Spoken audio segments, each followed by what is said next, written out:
Dear friends, എല്ലാവർക്കും inspired സോഴ്സിൻ്റെ മറ്റൊരു വീഡിയോയിലേക്ക് സ്വാഗതം. ഇന്നത്തെ വീഡിയോയിൽ നമ്മൾ പങ്കുവയ്ക്കുന്ന വിഷയം എന്ന് പറയുന്നത് എങ്ങനെയാണ് നമുക്ക് പ്രാർത്ഥിക്കാനായിട്ട് സാധിക്കുക, അല്ലെങ്കിൽ എന്താണ് പ്രാർത്ഥന, ആർക്കൊക്കെയാണ് പ്രാർത്ഥിക്കാൻ പറ്റുക. അപ്പം നമ്മൾ നമ്മുടെ ദൈനംദിന ജീവിതത്തിൽ പലപ്പോഴും കേൾക്കുന്ന ഒരു വാക്കാണ് നമ്മൾ പ്രാർത്ഥിക്കേണ്ടതായിട്ടുണ്ട്. അപ്പോൾ നിങ്ങൾക്ക് പ്രാർത്ഥന കുറവാണ്, അല്ലെങ്കിൽ നിനക്ക് വിശ്വാസം കുറവാണ്, അല്ലെങ്കിൽ നിനക്ക് നീ താന്തോന്നിയായിട്ട് നടക്കുകയാണ്, അതുകൊണ്ടൊക്കെയാണ് നിനക്ക് പ്രാർത്ഥിക്കാനായിട്ട് പറ്റാത്തത്. അങ്ങനെ പല രീതിയിലുള്ള പല കമൻസ് നമുക്ക് പ്രാർത്ഥനയെക്കുറിച്ച് അല്ലെങ്കിൽ പ്രാർത്ഥിക്കാൻ പറ്റാത്തതിനെക്കുറിച്ച് കേൾക്കാനായിട്ട് സാധിക്കും. ചിലർ പ്രാർത്ഥിച്ചുകൊണ്ടിരിക്കുമ്പോൾ അവർക്ക് പല വിചാരമുണ്ടാകുന്നു, അങ്ങനെ പറയുന്ന ചില ആളുകൾ. അപ്പം അങ്ങനെ പ്രാർത്ഥന എന്നതുകൊണ്ട് നമ്മൾ എന്താണ് ഉദ്ദേശിക്കുന്നത്? കൂടുതൽ പ്രാർത്ഥിക്കുന്നവർ, കുറവ് പ്രാർത്ഥിക്കുന്നവർ, അങ്ങനെയുണ്ടോ എന്നൊക്കെ. അപ്പോൾ ഇതൊക്കെ നമ്മുടെ ദൈനംദിന ജീവിതത്തിൽ തങ്ങി നിൽക്കുന്ന ഒരു ചോദ്യമാണ്. അപ്പോൾ എന്താണ് ഈ പ്രാർത്ഥന? എങ്ങനെയുള്ളവരാണ് പ്രാർത്ഥിക്കുന്നത്? വിശ്വാസമുള്ളവർ മാത്രമാണോ, അല്ലെങ്കിൽ ഒരു റിലീജിയസ് ഗ്രൂപ്പിൽ നിൽക്കുന്നവർ മാത്രമാണോ? ഏത് വ്യക്തിക്കാണ് പ്രാർത്ഥിക്കാനായിട്ട് സാധിക്കുക? അല്ലെങ്കിൽ താന്തോന്നിയായിട്ട് നിൽക്കുന്നവർക്ക് പ്രാർത്ഥിക്കാൻ പറ്റുമോ? അപ്പോൾ അങ്ങനെ പല ചോദ്യങ്ങളും നമ്മുടെ ഉള്ളിൽ ഉദിച്ചു വരുന്നൊരു കാര്യമാണ്. അപ്പോൾ നമ്മൾ എന്താണ് പ്രാർത്ഥന എന്ന് നമ്മൾ നോക്കുകയാണ്. എന്തുകൊണ്ടാണ് നമുക്ക് പ്രാർത്ഥിക്കാൻ പറ്റാത്തത്? പല ആളുകളും പറയുന്ന ഒരു കാര്യമാണ്, ഞങ്ങൾക്ക് പ്രാർത്ഥിക്കാൻ പറ്റുന്നില്ല, പ്രാർത്ഥന ഒരു ഇതാണ് എന്നൊക്കെയാണ് പറയുന്നത്. അപ്പോൾ ഈ വീഡിയോയിൽ ഞാൻ പറയാനായിട്ട് ആഗ്രഹിക്കുന്നതെന്ന് പറയുന്നത്, പ്രാർത്ഥന എന്ന് പറയുന്നത് ഒരാൾ ഫുൾ ഫോക്കസ്ഡ് അല്ലെങ്കിൽ കോൺസെൻട്രേറ്റഡ് ആയിട്ട് നിൽക്കുന്ന ഒരു മനസ്സിൻ്റെ അവസ്ഥയെ നമുക്കൊരു പ്രാർത്ഥന എന്ന് പറയാനായിട്ട് സാധിക്കും. അത് ദൈവത്തിൽ വിശ്വസിക്കുന്നില്ലേ എന്നുള്ള കാര്യമുണ്ടെങ്കിൽ കൂടി ഒരു മനസ്സിൻ്റെ പൂർണ്ണമായിട്ടുള്ള ഫോക്കസ്ഡ് അല്ലെങ്കിൽ കോൺസെൻട്രേറ്റഡ് ആയിരിക്കുന്ന ഒരു മനുഷ്യൻ്റെ അവസ്ഥയെയാണ് പ്രാർത്ഥന എന്ന് പറയുന്നത്. പ്രാർത്ഥനയിലായിരിക്കുന്ന ഒരു വ്യക്തി ലോകത്തിൻ്റെ കാര്യങ്ങളായിട്ട് ഒരിക്കലും മൂവ്ഡ് ആയിരിക്കില്ല എന്നുള്ളതാണ് രണ്ടാമത്തെ ഒരു കാര്യം. അദ്ദേഹത്തിൻ്റെ മനസ്സിൻ്റെ പൂർണ്ണ കോൺസെൻട്രേഷൻ അവസ്ഥയിലാണ് നിൽക്കുന്നത്. അവിടെ ലോകത്തിൻ്റേതായിട്ടുള്ള ടെൻഷൻസോ വറീസോ മറ്റ് കാര്യങ്ങളോ അദ്ദേഹത്തെ അഫക്റ്റ് ചെയ്യുന്നില്ല എന്നുള്ളതാണ് വേറൊരു കാര്യം. എന്തുകൊണ്ടാണ് ഈ ലോകത്തിൻ്റെ വറീസും ടെൻഷൻസും ഒരാളെ അഫക്റ്റ് ചെയ്യുന്നത്? അതായത് അയാൾ അഫക്റ്റ് ചെയ്യുന്നതിൻ്റെ മെയിൻ കാരണം എന്ന് പറയുന്നതിൻ്റെ ഒരു കാരണം, അയാൾ ഫുൾ ഫോക്കസ്ഡ് അല്ല, കോൺസെൻട്രേറ്റഡ് അല്ല എന്നുള്ളതാണ്. അപ്പോൾ ഫുൾ ഫോക്കസ്ഡും കോൺസെൻട്രേറ്റഡും ആവാനായിട്ട് ഒരാൾക്ക് എങ്ങനെയാണ് സാധിക്കുക? പലരും ഈ ഫുൾ ഫോക്കസ്ഡ് ആൻഡ് കോൺസെൻട്രേറ്റഡ് അല്ല എന്നുള്ളതാണ് മെയിനായിട്ടുള്ളൊരു വസ്തുത. നമുക്ക് ചുറ്റും നോക്കിക്കഴിഞ്ഞാൽ നമുക്ക് കാണാനായിട്ട് സാധിക്കും. അപ്പോൾ നമ്മുടെ ദൈനംദിന ജീവിതത്തിൽ നമ്മൾ പല ബന്ധങ്ങളുള്ള വ്യക്തികളാണ്, അല്ലേ? നമ്മൾ സാമൂഹ്യമായും ഇടപെടുന്നവരാണ്, നമ്മൾ അതോടൊപ്പം തന്നെ കുടുംബപരമായി ഇടപെടുന്ന ആളുകളാണ്, കുടുംബത്തിൽ ജീവിക്കുന്ന, അല്ലെങ്കിൽ നമ്മൾ ജോലി സ്ഥലത്ത്, അല്ലെങ്കിൽ നമ്മൾ പഠിക്കുന്ന സ്ഥലങ്ങളിലൊക്കെ നമ്മൾ ഇടപഴകുന്ന ആളുകളാണ്. അപ്പോൾ അങ്ങനെ പല വിധത്തിൽ ബന്ധങ്ങൾ പുലർത്തുന്ന ആളുകളാണ് നമ്മളൊക്കെ. ഈ ബന്ധങ്ങളെല്ലാം തന്നെ വളരെ ഇമ്പോർട്ടൻ്റ് ആണ്, നമ്മുടെ ലൈഫിൽ വളരെയധികം ഇമ്പോർട്ടൻ്റ് ആയിട്ടുള്ള കാര്യങ്ങളാണ്. പക്ഷെ നമ്മൾ പലപ്പോഴും ഈ ബന്ധങ്ങളെ വളരെയധികം നമ്മൾ താലോലിക്കുന്നു എന്നുള്ളത്, അതും നമുക്ക് ആവശ്യമാണ്.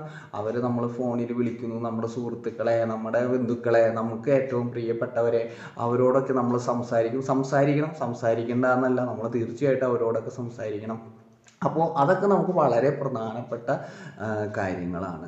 അപ്പോൾ നമ്മൾ ഇതിലിങ്ങനെ ഒരു അവസ്ഥയിലായിരിക്കുമ്പോൾ, നമ്മുടെ ജോലിക്കാര്യങ്ങളും ഇതൊക്കെ ആയിട്ടായിരിക്കുമ്പോൾ, ഒരു 30-35 അല്ലെങ്കിൽ ആ ഒരു മിഡിൽ ഏജിലൂടെ കടന്നു പോകുന്ന ആളുകൾ പലപ്പോഴും അവരുടെ ജോലി അങ്ങനെയുള്ള കാര്യങ്ങളൊക്കെ ആയിട്ട് ബന്ധപ്പെട്ട് ബിസി ആയിട്ട് നടക്കുന്ന ആളുകളായിരിക്കും. വളരെ എനർജറ്റിക് ആയിട്ടുള്ളൊരു ലൈഫിൻ്റെ ടൈം എന്നാണ് നമുക്കതിനെ പറയാനായിട്ട് പറ്റുക. എല്ലാ കാര്യങ്ങളും നമ്മൾ ആക്റ്റീവായിട്ട് ചെയ്യണം, മറ്റുള്ളവരെ കാണിക്കുക എന്നുള്ളത് വളരെ ഇമ്പോർട്ടൻ്റ് ആണ്. ഇപ്പോൾ എന്ത് ജോലിയിലായാലും, ഇപ്പോൾ IT ഫീൽഡായാലും, ഹെൽത്ത് ഫീൽഡായാലും, ടീച്ചിങ് ഫീൽഡായാലും, എന്ത് ഫീൽഡായാലും, ഇപ്പോഴത്തെ ജോലി രീതി എന്ന് പറയുന്നത്, പണ്ട് കാലത്തെ ആളുകൾ വളരെയധികം അധ്വാനിച്ച് അങ്ങനെയുള്ളൊരു കൈപ്പണിയായിരുന്നു കൂടുതൽ. പക്ഷെ ഇന്നത്തെ കാലത്ത് മൈൻഡ് വർക്ക് അങ്ങനെയുള്ള കാര്യങ്ങളാണ് കൂടുതൽ. നമ്മൾ കമ്പ്യൂട്ടറിന് മുന്നിലിരുന്നായാലും, അല്ലെങ്കിൽ വേറെ ഫീൽഡുകളായ ടീച്ചിങ് ഫീൽഡായാലും, അല്ലെങ്കിൽ വേറെ എന്തൊക്കെ, നമ്മുടെ മൈൻഡ് വർക്കാണ് കൂടുതലായിട്ട് വർക്ക് ചെയ്യുന്നത്. ഇപ്പോൾ ലോയർ ആയാലും, ഏതൊരു വ്യക്തി ആയാലും മൈൻഡ്, കൈകാലുകൾ കൂടുതൽ ശരീരം ചലിക്കുന്നതിനേക്കാൾ കൂടുതൽ നമ്മുടെ മൈൻഡ് വർക്കാണ് കൂടുതലായിട്ട് സംഭവിക്കുന്നത്. അപ്പം ഈ ഒരു കാലഘട്ടത്തിൽ പലപ്പോഴും നമ്മൾ ഈ ജോലി ചെയ്യുമ്പോൾ മറ്റുള്ളവരെ പ്ലീസ് ചെയ്യേണ്ടത് വളരെ ഇമ്പോർട്ടൻ്റ് ആയിട്ട് വരുന്നു. നമ്മൾ ജോലി ചെയ്യുന്ന അവിടുത്തെ ആളുകളെ സന്തോഷിപ്പിക്കുക, പ്രസരിപ്പിക്കുക.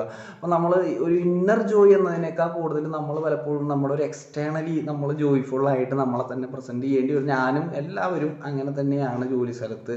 നമ്മുടെ ജോലിയെ നിലനിർത്തേണ്ടത് നമ്മുടെ വളരെ ഇമ്പോർട്ടൻ്റ് ആയിട്ടുള്ള ഒരു കാര്യമാണ്.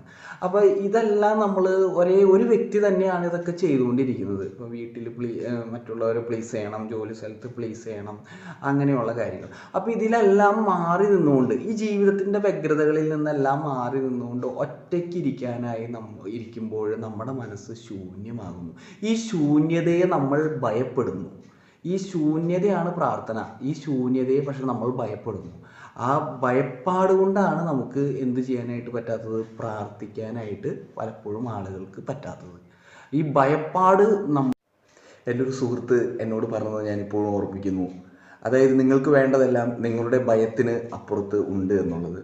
അപ്പോൾ നമ്മൾ ഒറ്റയ്ക്കായിരിക്കാനായിട്ട് ഭയപ്പെടുന്ന ആളുകളായിരിക്കാം ചിലപ്പോൾ നമ്മുടെ സാഹചര്യങ്ങൾ. നമ്മൾ പലപ്പോഴും സാമൂഹിക ജീവിയാണ്, പല കാര്യങ്ങളിൽ നമ്മൾ വ്യാപൃതരായിട്ടുണ്ട്. നമ്മുടെ ജോലിക്കാര്യം, നമ്മുടെ പഠനത്തിൻ്റെ കാര്യം, അല്ലെങ്കിൽ മറ്റു കാര്യങ്ങൾ. അപ്പം അതിൽ നിന്നെല്ലാം മാറിയിരിക്കുന്നതിനെയാണ് നമ്മൾ പ്രാർത്ഥന എന്ന് പറയുന്നത്. അപ്പോൾ ഈ പ്രാർത്ഥന എന്ന് പറയുന്നതിൽ നമ്മൾ ടോട്ടലി കോൺസെൻട്രേറ്റഡ് ആണ്, അറ്റൻറ്റീവാണ്, നമുക്കവിടെ ക്ലാരിറ്റി ഉണ്ട്. ഈ പ്രാർത്ഥനയുടെ അവസ്ഥയിൽ നമ്മുടെ ഫുൾ ബീയിങ് ആണ്, അല്ലെങ്കിൽ നമ്മൾ മൈൻഡ്ഫുൾ ആണെന്ന് പറയാനായിട്ട് സാധിക്കും. നമ്മുടെ മനസ്സിൻ്റെ, അല്ലെങ്കിൽ ടോട്ടലി ലിവിങ് ദ പ്രസൻറ്റ്. നമ്മൾ പ്രസൻറ്റിനെ കുറിച്ച്, പ്രസൻറ്റിൽ ജീവിക്കുന്നു എന്നുള്ളതാണ്. നമ്മുടെ പാസ്റ്റിനെയോ ഫ്യൂച്ചറിനെയോ കുറിച്ചുള്ള ചിന്തകളില്ലാതെ നമ്മുടെ പ്രസൻറ്റിലായിരിക്കുന്ന ഒരു സിറ്റുവേഷൻ. ഇപ്പോൾ ബൈബിളിൽ പറയുന്നുണ്ട്, അവൻ പ്രാർത്ഥിക്കാനായി മലമുകളിലേക്ക് പോയി എന്നൊക്കെ. അപ്പോൾ ആ ഒറ്റയ്ക്ക് ഇരിക്കുന്ന ആ ഒരു സിറ്റുവേഷൻ, അവിടെയാണ് ഡിവൈൻ പവറായിട്ട് ഒരു മനുഷ്യൻ കണക്റ്റഡ് ആവുന്നത്. അല്ലെങ്കിൽ അവിടെ ഒരു മനുഷ്യന് തനിക്ക് തന്നെക്കുറിച്ച് തന്നെയുള്ള ഒരു അവയർനെസ് കിട്ടുന്നു. തൻ്റെ തോട്ട്സിനെ, ഫീലിങ്സിനെ, ഇമോഷൻസിനെ എല്ലാ മേഖലകളിലേക്കും, എല്ലാ വൈകാരിക വിചാര മേഖലകളിലേക്കും ഇറങ്ങിച്ചെല്ലാനായിട്ട് മനുഷ്യന് ഒരു ശക്തി കിട്ടുന്ന ഒരു സമയമാണ് പ്രാർത്ഥന എന്ന് പറയുന്നത്. അപ്പോൾ ഈ പ്രാർത്ഥനയെക്കുറിച്ച് അവെയർ ആവുക എന്നുള്ളത് വളരെ ഇമ്പോർട്ടൻ്റ് ആയിട്ടുള്ള ഒരു കാര്യമാണ്. ആ പ്രാർത്ഥനയിലായിരിക്കുന്ന ഒരു വ്യക്തി വളരെ പവർഫുള്ളാണ്.